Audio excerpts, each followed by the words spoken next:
화이팅! 부천의 영광을, 부천 시민의 자부심을 되살리겠습니다. 부천 시민 여러분 안녕하십니까?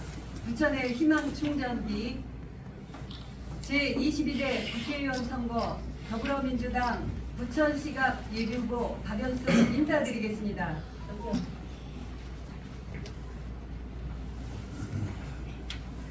존경하는 부천 시민 여러분, 윤석열 정부 1년 8개월 동안 살림살이 좀 나아지셨습니까? 경제는 빙하기에 접어들었고 안보는 불안하기만 하고 외교는 조롱거리가 되었습니다. 각종 공과금 대폭 인상에다 물가는 하늘 높은 줄 모르고 치솟아 서민들의 지갑은 날로 얇아지고만 있습니다. 그럼에도 정치권은 대책은커녕 날로 불안만 가중시키고 있습니다. 각자 도생이라는 말이 이제는 너무도 자연스레 통용되고 있습니다. 국민과 싸우는 정부는 나쁜 정부입니다. 하지만 더 나쁜 정부는 국민끼리 싸우게 하는 정부입니다. 우리가 또 다른 우리에게 화내고 비난하다 결국 분열이 일어나도록 정부가 나서서 부추기고 있습니다. 분열은 시민들의 삶에도 영향을 미쳐 서로가 서로를 믿지 못하고 서로를 비난하는데 너무 많은 에너지를 허비하게 만들고 있습니다.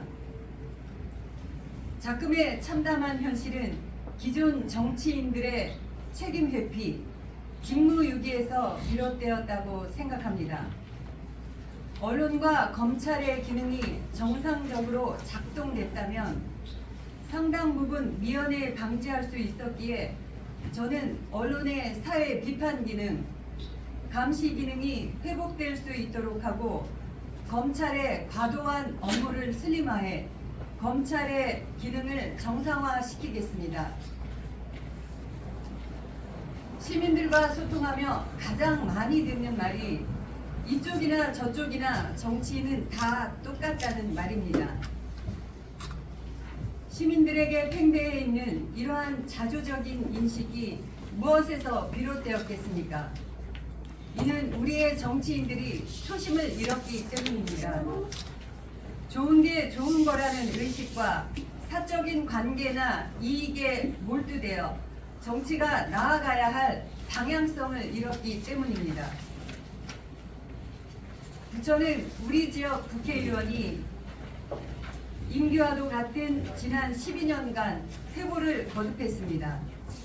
어마어마한 국민의 혈세가 투입됐음에도 무엇이 달라졌는지 체감하지 못하겠다는 시민들의 말씀에 마음이 무겁습니다. 부천시의 재정 자립도는 경기 서남부권의 도시들 중에서 가장 낮습니다. 도시 전체가 활력을 잃고 도시 경쟁력이 사라진 부천을 사람들은 잠시 머물다 가는 도시로 여겨 매년 많은 수의 시민들이 타도시로 빠져나갔습니다. 자라나는 아이들에게 희망이 없는 도시는 죽은 도시입니다. 저는 부천을 오래 살고 싶은 도시, 우리의 아이들이 자부심을 갖고 고향이라 말할 수 있는 도시로 만들겠습니다. 제가 어릴 적에 이곳 부천에서 품었던 꿈들을 지금 부천에서 자라고 있는 우리의 아이들도 꿀 수 있도록 만들겠습니다. 이를 위해 저는 부천의 원도심을 신도심 이상으로 발전시켜 실질적으로 원도심 주민들의 삶의 질이 개선될 수 있도록 하겠습니다. 교통 발달의 요충지가 될 종합운동장역을 중심으로 소비 인구가 유입되도록 개발하겠습니다. 또한 4월 역곡의 완공 예정인 체육문화센터를 원도심에 추가로 유치할 수 있도록 하는 한편 원미동에 게이트 볼장을 유치하겠습니다. 소규모 내 집 앞 주차장 유치, 주민 여건에 맞는 도시 정비 사업 추진 등 원도심 활성화를 위해 프로젝트를 세밀하게 내놓을 예정입니다. 사랑하는 부천 시민 여러분, 이 자리에 함께하신 기자 여러분, 저는 오늘 박연숙이 누구인지 알리기 위해 이 자리에 섰습니다. 다음에는 더 세부적인 정책 공약을 가지고 다시금 찾아뵙겠습니다. 경선부터 이재명과 함께 박연숙은 부천에서 제대로 하겠습니다. 감사합니다. 전 20대 대선 이재명 후보 직속 균형발전위원회 공동위원장 겸 글로벌위원장, 전 제20대 대선 이재명 후보 경선 캠프 글로벌협력위원회 집행위원장 겸 부위원장, 현 더불어민주당 중앙당 인권위원회 부위원장, 전 민주평화통일자문회의 국제협력국가 상임위원, 전 경기도교육청 시민감사관, 현 경기도 청년사회 민간협의회위원으로 일을 하셨고 앞으로도 현재도 일하는 분입니다. 반갑습니다. 저는 부천에서 북초등학교 49회 소명여중시 1회를 졸업한 부천 토박이입니다. 그리고 쭉 이제 부천에서 지내다가 결혼을 하면서 잠시 떠났었는데요. 다시 돌아온 지가 지금 20년이 넘었습니다. 예, 그래서 거의 저희 전생애 중에 3분의 2 이상을 부천에서 살았고 부천을 사랑하고 누구보다 부천에 관심이 많은 그런 후보입니다.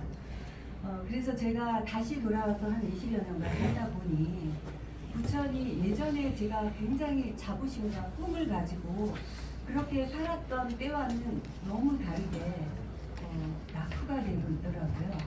굉장히 마음이 아팠습니다. 지금 사는 아이들에게도 제가 꿈을 심어주고 다시금 희망찬 부천에 대한 어떤 자부심을 갖게 해주고 싶어서 출마를 결심하게 되었습니다. 그 배경에는 또 기존 정치인들이 어떤 초심을 잃어버리고 처음에 기대와는 달리 그렇게 부천의 사랑이 부족해 보인다는 이런 점이 또 크게 작용을 했습니다. 이상으로 되겠습니까? 기자님 질문이 너무 예리하시고 또 한 가지도 아니고 두 가지씩이나 하셔서 제가 참 준비를 더 철저히 했어야겠구나 이런 생각을 합니다. 이제 검찰의 경우는요, 언론의 경우는 그 지역지들을 제가 이야기한 것은 아니고요. 중앙에서 주로 이제 공중파 방송을 통해서 여론을 만들어가는 그런 언론을 주로 얘기를 한 것인데, 이제 예를 들면 이제 기자님께서 그 이선균 배우 말씀을 언급하셨는데, 우리가 무죄 추정의 원칙이 전혀 지켜지지 않고 있고요. 그리고 검찰발로 바로 받아쓰고 또 언론이 나서서 그 사람의 그 어떤 사생활까지만 뒤져가지고 인간 자체의 어떤 그 인간성마저 모두 모욕시켜버리는 이런 행태들은 분명히 바로 잡아줘야 된다고 저는 생각을 합니다. 죄 지은 딱 그 부분만큼만 아직 그 유죄로 결론나지 않은 사항에 대해서는 사실을 그냥 드라이하게 있는 그대로만 보도하는 이런 행태가 만들어진다 그러면 이제 이성균 배우 같은 그런 또 다른 안타까운 일은 벌어지지 않지 않겠냐 하는 것이 제 생각입니다. 정치인들이라든가 이제 모든 면에서 균형 같은 시각 그리고 반드시 팩트에 기반한 그런 기사를 써주기를 저는 조금 바라고 있습니다.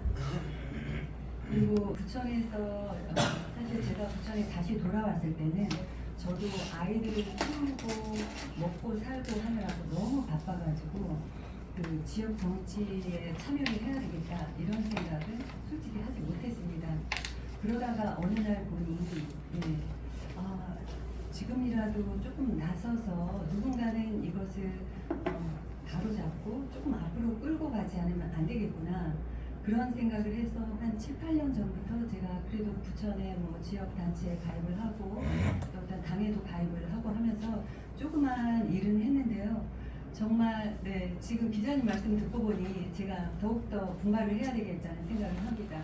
제가 주로 경기도나 경기도교육청 또 중앙 이런 데서 일을 하다 보니까 솔직히 부천에 그만큼의 제가 외부에서 하는 만큼의 어떤 노력을 기울이지 못했는데요. 앞으로 기회를 주신다면 정말 이제는 제가 부천만을 위해서 일을 하겠습니다.